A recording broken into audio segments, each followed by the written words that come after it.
기도하겠습니다. 하나님 아버지,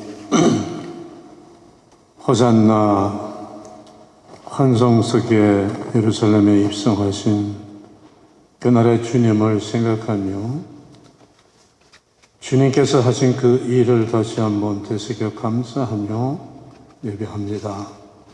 이제 또한 말씀을 허락하실 때 이 말씀을 통해서 다시 한번 역사하시는 성령님의 역사 가운데에 우리에게 놀라운 은혜와 깨달음과 영적인 충만함이 이루어지는 시간 되게 해 주시옵소서. 예수님의 이름으로 기도합니다. 아멘. 한 30년쯤 됐을 것 같습니다. TV에서 메모리얼 데이 특집 방송을 하는 걸 봤는데 워싱턴 알링턴 국립묘지에 있는 월남전 전사자 그 이름이 새겨진 비석 앞에 월남전에서 전사한 한 해병대의 부인과 딸이 서 있었습니다. 이제 커서 어른이 된 딸은 그 기념비에 새겨진 아버지의 이름을 손으로 만지면서 This is not just a name, this is my father. 이렇게 얘기를 했어요. 이건 그냥 단순한 이름이 아니고 이건 내 아빠야 하면서 눈물을 흘렸습니다. 다른 사람들이 볼 때는 이 비석에 새겨진 이름은 그냥 돌에 새겨진 글씨에 불과합니다. 근데 그리운 아버지를 마음에 품고서 바라보는 딸의 마음속에는 이게 그립고 그리운 그 아버지예요. 십자가는 예수님을 모르는 사람들에게는 그냥 나무 조각에 불과합니다. 그러나 예수님이 우리를 구원하시기 위해서 이 땅에 오셔서 십자가에 못 박히시고 모진 고난을 당하시고 나를 구원하셨다는 것을 알고 믿고 이런 예수님을 마음에 품고 십자가를 바라보는 그리스도인들의 마음속에는 저 십자가는 뜨겁고 감격스러운 예수님입니다. 연못이나 호수에다가 돌을 던지면은 동그란 물결이 온 호수로 퍼져나가듯이 예수님의 마음에 품고 십자가에 바라볼 때에 저 십자가는 우리 마음속에 뜨거운 주님의 사랑과 은혜의 물결을 가득 채워주는 것입니다. 오늘은 종료주일입니다. 예수님께서 마지막으로 예루살렘 성에 들어가신 날입니다.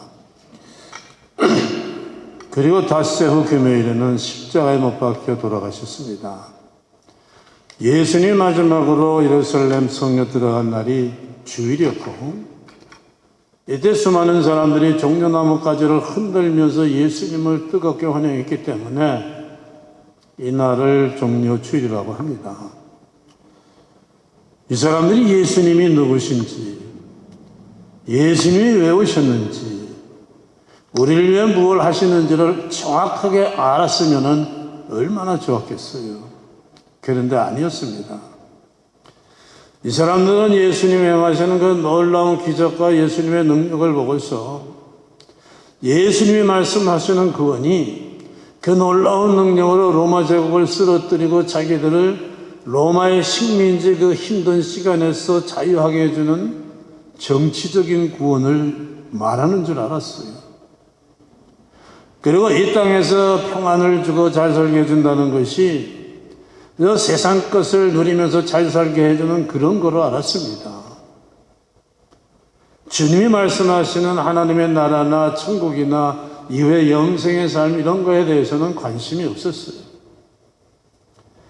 그저 이 주님의 놀라운 능력을 이용해서 이 세상에 사는 동안에 세상 것 누리고 한번 잘 살아보려고 예수님을 왕으로 우리가 성계를 왕으로 영접하는 것이 아니라 자기들의 욕심을 채워주는 그냥 수단으로 반겼던 것입니다. 그러다가 그게 아니니까 자기들이 바라는 이런 일 저런 일을 주님이 해주시지 않으니까 실망하고 화가 나서 십자가에 못 박아라 하고서 예수님을 죽게 만든 겁니다. 안타까운 일은 2000년 전에 일어났던 이런 일이 2000년이 지난 지금도 일어나고 있다는 겁니다.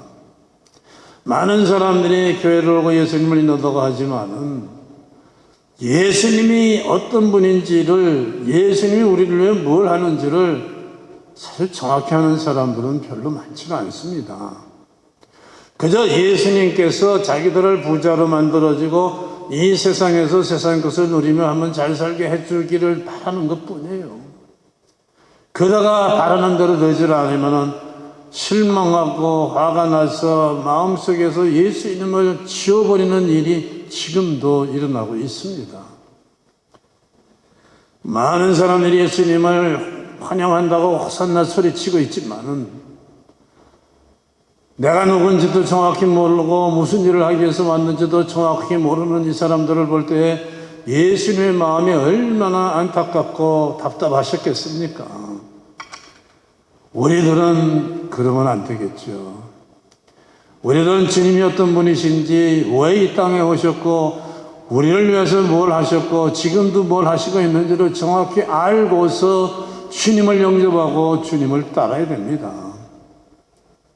주님이 왜 이 세상에 오셨고 뭘 하셨느냐? 첫째로 주님은 말씀을 이루시기 위해서 이 땅에 오셨습니다. 예루살렘을 들어가기 전에 예루살렘 앞 벳박이라는 동네에 와서 예수님은 제자 둘에게 말씀하십니다. 맞은편 마을로 가면은 나귀와 새끼 나귀 둘이 있는데 그 둘을 끌고 내게로 가져와라. 만약에 주인이 뭐라고 하면 주께서 쓰신다고 해라. 그러면 아무 말 없이 내어줄 거다. 제자들이 맞은편 마을 벳박에로 가서 보니까 정말 나귀와 새끼 나귀 둘이 있습니다. 나귀 주인에게 주께서 쓰신다고 하니까 아무 소리 하지 않고 나귀를 내놨습니다. 주님이 어떤 분이신가를 잘 보여줍니다. 제자들은 맞은편 마을로 가서야 나귀가 있는 것을 알았어요. 그리고 모든 일이 주님이 말씀하신 대로 이루어지는 걸 봤습니다. 그러나 주님은 맞은편 마을로 가지도 않고 멀리서도 나귀가 있는 줄 알고 어떤 일이 일어난 줄을 다 아셨습니다. 주님은 이런 주님이세요. 미래까지를 다 아십니다. 인간들은 죽어봐야 천국이 있는지 아닌지 안다고, 죽어봐야 지옥이 있는지 아닌지 안다고 떠들어대지만 주님은 다 아시는 분이에요. 우리는 그냥 이런 주님을 믿고서 따르면 되는 겁니다. 주님은 말씀을 이루려고 오신 분입니다. 예수님이 나귀를 타시고 예루살렘에 들어가는 오늘의 이 사건도 어쩌다가 그냥 우연하게 생긴 일이 아닙니다. 주님이 지금 예루살렘 성으로 들어가시기 500년 전에 이미 구약 스가랴서 9장 9절에 예언되어 있는 사건이에요. 스가랴 9장 9절은 말씀합니다. 왕이 오셨는데 나귀 새끼를 타고 예루살렘 성에 들어간다고. 주님은 이 말씀을 이루시는 거예요. 이 말씀을 이루시기 위해서 새끼 나귀를 타고 예루살렘 성에를 들어가셨습니다. 이 당시의 왕들은 당당하게 말을 타고 다녔습니다. 그런데 왜 주님은 왕으로 오셨다고 하는데 새끼 나귀를 타고 들어가셨느냐? 새끼 나귀를 타고 예루살렘에 들어간다고 예언된 말씀을 이루시기 위해서입니다. 그리고 주님이 왜 오셨는가, 무슨 일을 하시는가를 정확히 보여주시기 위해서 그렇게 하신 겁니다. 에베소서 2장 16절로 18절은 예수님께서 이 땅에 하나님과 사람 사이에 화목을 이루고 인간들 사이에 화평을 이루시기 위해서 오셨다고 말씀하고 있습니다. 말은 전쟁의 상징이에요. 나귀는 밭가는 데 쓰이고 집 날르는 데 쓰이고 화평의 상징입니다. 또 나귀는 짐승들 중에서도 천하가 보잘것없는 짐승으로 여겼습니다. 그러니까 사람은 누구나 천해 보이고 낮아 보는 사람이라도 주님에게 쓰임받을 수 있고 주님에게 쓰임받는 귀한 인생이 될 수 있다는 것을 보여주는 것입니다. 주님은 왕으로 오셨지만 평강의 왕이시지 않아요. 그러니까 평화의 상징, 평강의 상징인 평강의 왕께서 평안의 상징인 새끼 나귀를 타신 겁니다. 사람들이 예루살렘 성에 예수님이 입성하실 때 종려나무를 흔드는 것도, 종려나무는 바로 평화와 승리의 상징이기 때문입니다. 예수님은 이렇게 말씀을 열려고 이 땅에 오신 겁니다. 성경을 보면은 하나님이 일하시는 원리와 시스템이 정확하게 보여집니다. 하나님이 하시는 일은 세밀하시고 정확합니다. 하나님이 계획하시는 일에는 실패도 없고 바꿔지는 일도 없어요.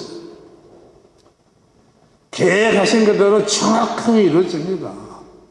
하나님은 모든 걸 다 하시고 모든 걸 다 이루실 수 있는 분이시기 때문입니다. 그래서 하나님이 계획하시는 일은 그 계획도 방법도 능력도 결과도 완전 무결합니다. 주님이 십자가에 달려서 피 흘리시고 돌아가시는 일도 이사야서 53장에 예언된 그 일을 그대로 이루시는 거예요. 죄 없이 잡혀서 피 흘리고 돌아가신 어린 양 예수님의 죽으심이 예언되어 있지 않습니까? 그 주님은 이 말씀을 이루기 위해서 십자가에 달려 피 흘리고 돌아가셨습니다. 십자가 사건을 이루어야만 나의 죄, 여러분들의 죄, 우리의 모든 죄가 해결되고 우리는 구원을 받아서 천국에 갈 수 있기 때문입니다. 주님은 모든 성경에 있는 말씀을 이루시기 위해서 이 땅에 오셨는데 특별히 구원을 이루시기 위해서 오신 것입니다. 아담과 하와가 선악과를 따먹고 범죄해서 멸망하고 죽음을 맞이했을 적에 하나님께서는 구원의 길을 말씀해 주셨어요. 창세기 3장 15절에서 분명히 여자의 후손이 와서 사탄을 누르고 승리하는 것이 구원의 길이라고 했습니다. 하나님께서 말씀하신 그 예언을 이루시기 위해서 예수님은 이 땅에 오시되 여인의 후손으로 남자를 통하지 않고 성령으로 잉태해서 동정녀 마리아에게 태어나신 거예요.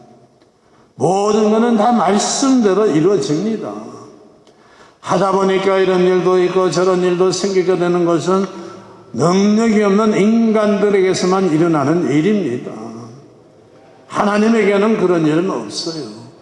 우연은 없습니다. 모든 일은 하나님의 섭리와 계획대로 치밀하게 이루어지는 것입니다. 그렇기 때문에 우리는 하나님을 믿을 수 있고 하나님에게 우리의 인생을 맡길 수가 있는 겁니다. 이 땅을 사는 동안에 우리는 절대로 완벽할 수가 없지만 하나님은 완벽하신 분입니다.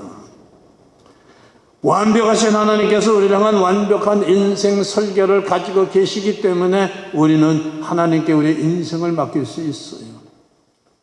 만약에 하나님께서 하신 일이 성경에 하신 말씀대로 안 되고 다르게 된다면 우리가 어떻게 성경 말씀을 믿을 수가 있겠어요? 모든 건 다 성경 말씀대로 되는 겁니다. 그렇기 때문에 완전하신 하나님을 믿고 하나님의 말씀, 성경 말씀대로 사는 사람들은 이 세상에서 하나님의 사랑과 은혜 속에 승리를 이루면서 살아가는 겁니다. 다른 길로 가면 실패자가 되고 불행을 겪게 되는 것뿐입니다. 인간들은 안목이 짧아서 이 세상 안에서만, 그리고 이 세상에서 사는 몇십 년이라는 시간 안에서만 생각할 뿐입니다. 그러나 하나님은 우리가 사는 몇십 년 동안이 아니라 영원까지를 통치하시는 거예요. 우리를 죄에서 구원해서 천국으로 영원까지로 인도하셔서 영생의 삶을 살게 해주시는 분이십니다. 만일 예수님께서 우리가 이 세상에 사는 동안에 잘 먹고 잘 살게 해주는 일만 하신다면은 당장은 얼마나 좋겠어요. 신나겠죠. 그러나 이 세상에서만 잘 먹고 잘 살면 뭘 합니까? 그걸로 끝이고 소망이 없는데, 다음이 없는데, 지옥으로 떨어지는데 비참할 뿐이죠. 주님은 이 세상 다음을 우리에게 보장하고 이 세상 다음에 있는 천국으로 우리를 인도하시는 분이십니다. 그래서 하나님을 믿고 예수님을 따르는 사람들의 인생은 소망이 있는 인생이에요. 주님은 말씀대로 베들레헴에서 동정녀 마리아에게서 말씀대로 태어나셨습니다. 말씀대로 사셨고 말씀대로 나귀를 타고 예루살렘 성으로 입성하셨고 말씀대로 십자가 달려 돌아가시고 말씀대로 죽고 사흘 만에 다시 부활하셨습니다. 지금도 이 성경에 있는 모든 말씀을 읽고 계시고 그리고 때가 되면 말씀대로 또다시 돌아오실 거예요. 재림하십니다. 그리고 말씀대로 우리를 영생으로 천국으로 인도하십니다. 둘째로 주님은 구주로 오신 분, 왕으로 오신 분, 선지자로 오신 분이기 때문에 마땅히 최고의 영광과 영접을 받으시기에 합당하신 분입니다. 오늘 성경에 나오는 이 나귀의 주인이 이름은 안 나오지만 얼마나 그 믿음이 훌륭한가를 보여줍니다. 주께서 쓰시겠다고 하라. 그러면 즉시 보내리라. 주님이 말씀하신 대로 이 나귀의 주인은 주님이 쓰시겠다고 하니까 나귀 2마리를 아무 소리 안 하고 내드렸습니다. 한국이 지금처럼 경제가 넉넉하지 않고 가난하게 살던 시절에 몇십 년 전에는 시골 농가에 가면은 재산 1호가 소입니다. 소가 비쌌어요. 소가 새끼를 낳으면은 이 송아지는요 벌써 계획이 다 짜집니다. 이 소가 커지면은 이거는 아들의 대학 등록금이고 아들이 장가가게 되면은 장감이 쳐내요. 이 당시에 이스라엘에서도 나귀 한 마리는 큰 재산입니다. 나귀 주인에게도 다 이 나귀를 가지고서 뭘 깔게 하는 설계도가 다 있어요. 근데 주님께서 쓰시겠다고 하니까는 아무 소녀가 그 귀한 재산을 내놓지 않습니까? 예수님을 주님으로 아는 사람이에요. 예수님을 정말로 주님으로 알고 믿고 따르는 사람은 주님께 아낌없이 드리는 사람들입니다. 이런 믿음의 사람이기 때문에 하나님께서 이 나귀 주인에게 나귀를 맡겨주신 것입니다. 우리에게 내게 지금 있는 거 내게 있다고 해서 내 것이 아니죠. 내 것은 하나도 없습니다.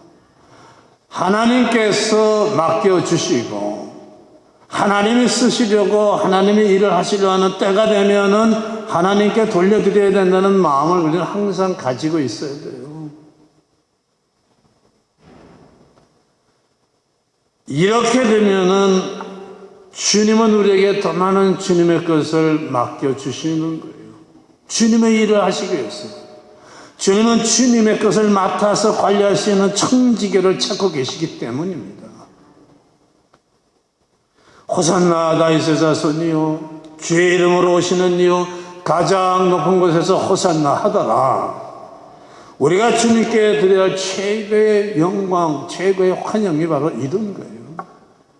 말로만이 아니라 나를 위해 고난당하신 피 흘리신 그 주님의 십자가 보혈을 감사하고 감격하는 마음이 담긴 환영, 내게 있는 모든 것을 다 원하시면 드릴 수 있는 그런 환영을 드릴 수가 있어야 됩니다. 이게 주님이 기뻐하시는 환영이에요. 그때로 예수님은 끝까지 우리가 따라야 될 주님이십니다. 수많은 사람들이 겉옷과 종려나무를 길에 깔고서 호산나 다윗의 자손이여 주의 이름으로 오시는 이여 소리소리 치르고 예수님을 그렇게 그냥 환영했지만은 이 이스라엘 백성들의 그 뜨거운 환영은 오래가지 않았어요. 며칠 만에 사라졌습니다. 예수님의 제자들까지도 그랬어요. 제자들은 다른 사람들보다는 그래도 훌륭했습니다. 직장을 다 버리고 갈릴리를 떠나서 여리고를 지나고 베다니를 지나고 벳바게를 지나서 예루살렘까지는 따라왔습니다. 근데 거기까지였어요. 거기서 멈췄습니다. 예수님이 붙잡히실 때 예수님을 버리고 도망갔어요.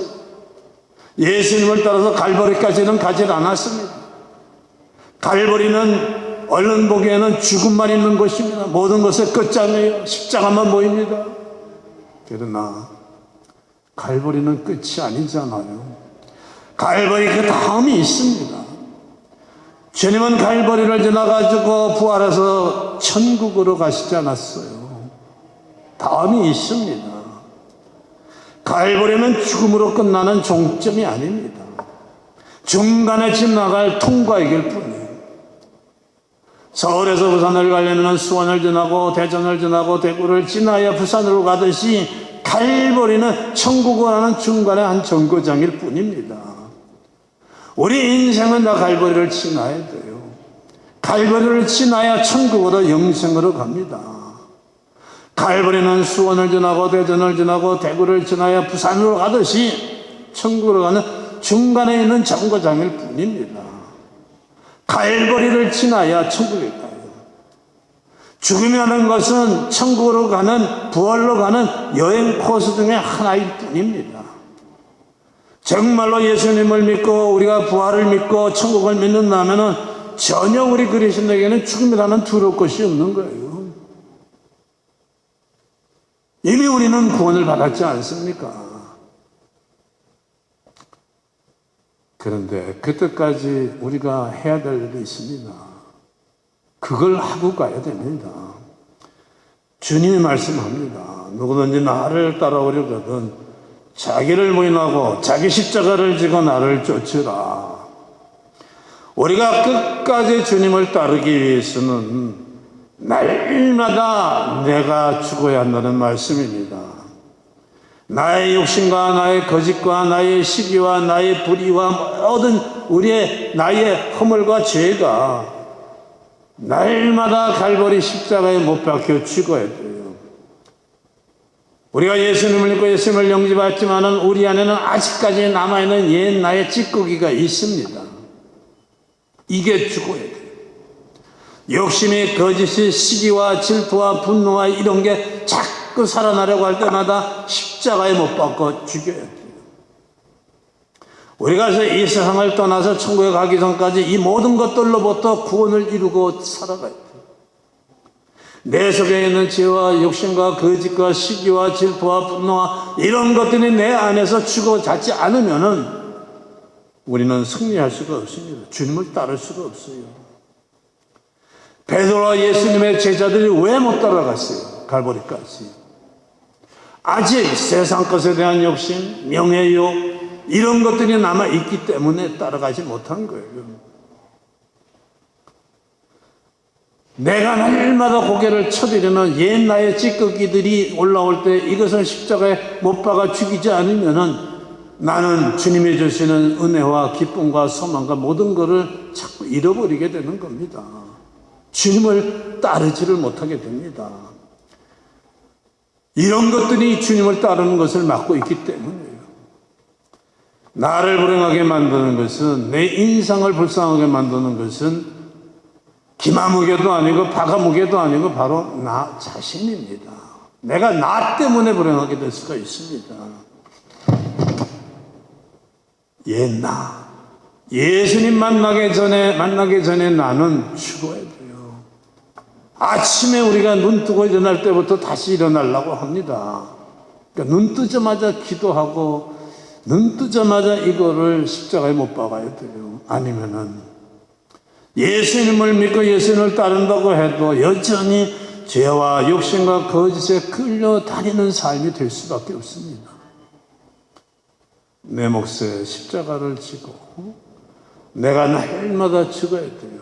내 불행의 원인들이, 내 인생의 적들이 죽어야만 되는 거예요. 그래서 갈라디아서 5장 24절에서 사도 바울은 말씀하지 않습니까? 나는 날마다 정과 욕을 십자가에 못 박는다. 그 말씀이 그 말씀입니다. 이게 주님을 따르는 길이에요. 여러분, 하루를 살아가면서 아침부터 저녁에 잠들기까지 그냥 아무 생각 없이 살지 마시고 바쁘게 일하다가도 중간중간에라도 자신을 돌이켜보세요. 내가 지금 뭐 생각을 하고 있나? 예수님 생각을 하고 있으면 할렐루야지요. 아니면 딴 생각하고 있으면 빨리 잠시라도 눈을 감고, 눈을 감을 분위기가 안 되면 눈을 뜨고서도 속으로 기도하세요. 주님, 빨리 이거를 없애주십시오. 하루 종일 우리는 수시로 승리해야 돼요. 오늘 종려주일을 맞이해서 다시 한번 우리는 2000년 전에 나를 구원하시기 위해서 예루살렘에 입성하시고 아시면서도 십자가에 못 박혀 피 흘리시고 돌아가신 주님의 고난과 또 그 은혜를, 사랑을 생각하고 맞이해야 됩니다. 그리고 주님을 따라서 어디로 가든지 우리 찬송가만 부르지 말고 갈보리 산이든 어디든 주님을 따라가겠다는 그런 내가 돼야 되는 것입니다. 그런 승리자들 되시기를 축원합니다. 기도하겠습니다. 하나님 아버지, 감사합니다.